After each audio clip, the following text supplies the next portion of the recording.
There's a phrase that captures Rule 4 perfectly. Trust but verify. The phrase was made popular by former President Ronald Reagan. Most people misunderstand it. They think verification activates only when something feels suspicious, when something looks wrong, feels wrong, or sounds wrong. But real manipulation rarely feels suspicious. It feels authentic, it feels familiar, it feels legitimate. And here's the structural anchor for this episode. Rule 4 activates whenever identity and authority can be impersonated, not when something feels fake. When identity can be manufactured, that distinction matters. Because if you wait for something to feel fake, you're already too late. Let us take a very real example: deepfake voice cloning scams. You receive a call, you hear your child's voice, same tone, same speech pattern, same way they say mom or dad, and they sound panicked. They say that they are in trouble and they need money urgently. Your brain does not say this sounds artificial. Your brain says that is my child and they are in trouble. And that is the point. The scam does not attack your intelligence. It attacks your certainty. So the real question becomes, would you verify something that sounds completely real? Why would you question a voice you've known for years? And more importantly, how would you verify if the person on the phone was authentic? Most people do not have an answer to that. And that is the vulnerability. The real barrier to Rule 4 is not ignorance, it's social and emotional discomfort. Verification feels rude, it feels paranoid, it feels distrustful, it feels awkward, it feels unnecessary when something sounds authentic, and sometimes it even feels silly. Let's be honest, if your own child calls you crying asking for your help, your first instinct is not to challenge them. Your first instinct is to act. And this is important. The reason scammers succeed is not because people are stupid, it is because social conditioning discourages verification. We are trained to be polite. We're trained not to question loved ones. We're trained not to challenge authority. We are trained to respond quickly when someone we care about is in distress. Scammers exploit that conditioning. They exploit politeness, they exploit urgency, they exploit emotional reflex. And that is why rule 4 must be structural, not emotional. But this vulnerability did not begin with artificial intelligence. Long before deepfake voice cloning existed, there was a scam in Japan called Ore Sagi. Translated, it means literally, it's me scam. A scammer will call an elderly parent and simply say, it's me. The parent will guess the name, is this Kenji? For example. And the scammer would go along with it. And then they would claim, I am in trouble. I caused an accident and I need money urgently. No artificial intelligence, no voice cloning, no advanced technology, just emotional panic and weak identity verification. And it worked. For decades, it worked. Many victims later said the same thing. It sounded just like him. That one missing verification step cost people their life savings. Technology did not invent this vulnerability. Technology just amplified it. That is why structure matters. Now, let us make this practical.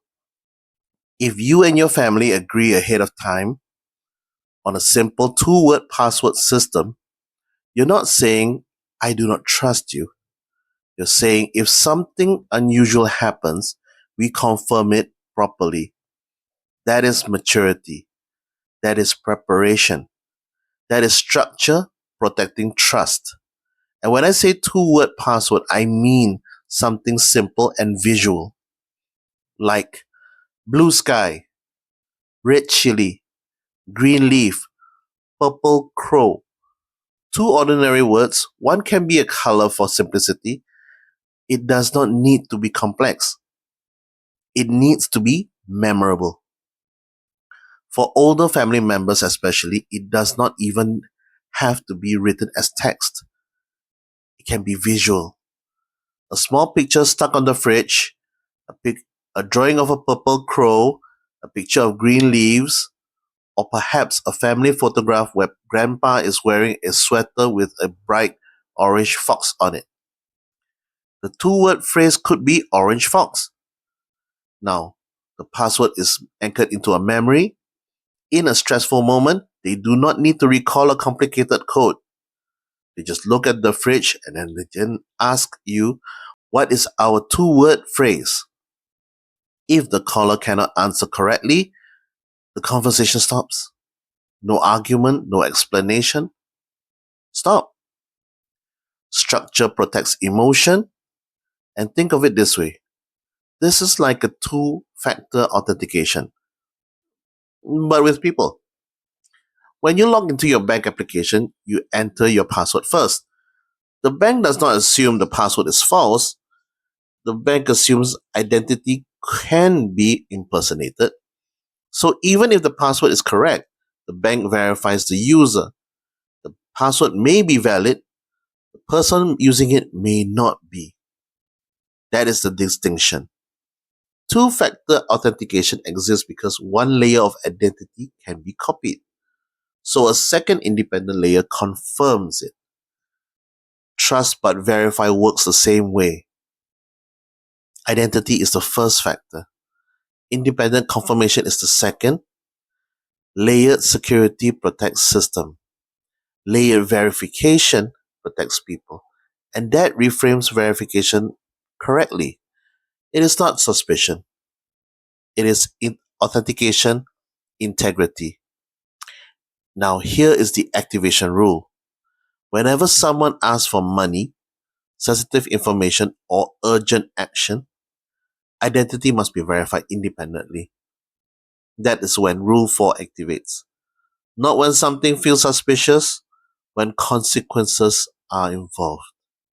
If there is no consequence, there is no urgency to verify. But when money, identity, or urgency enters the equation, verification is no longer optional. It becomes necessary. Rule 4 activates whenever identity and authority can be impersonated. That includes loved ones. That includes professionals. That includes institutions. Now let us extend the principle slightly. Trust but verify does not apply only to people you love. It also applies to people who speak with authority, like a recruiter or bank officer or a government agency representative, because they speak with professional tone, corporate language, legitimate branding. Everything feels structured. Nothing feels wrong, but authenticity can be manufactured.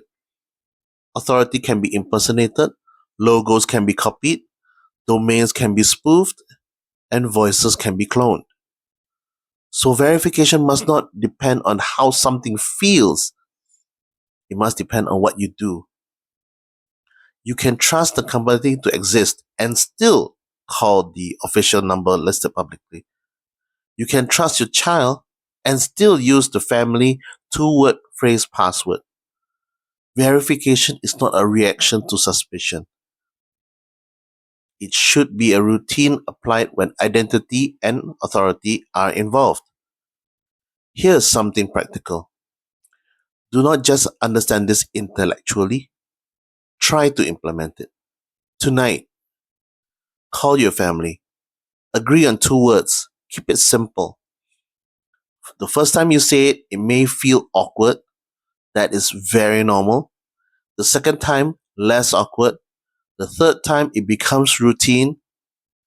And this should start with family. That is your first circle. Once it becomes normal there, you can extend the idea to close friends if needed. But that's another topic for another day. Trusting is human. Verification is structure. Structure protects trust. You do not need to have tech skills to stay safe. You need good habits.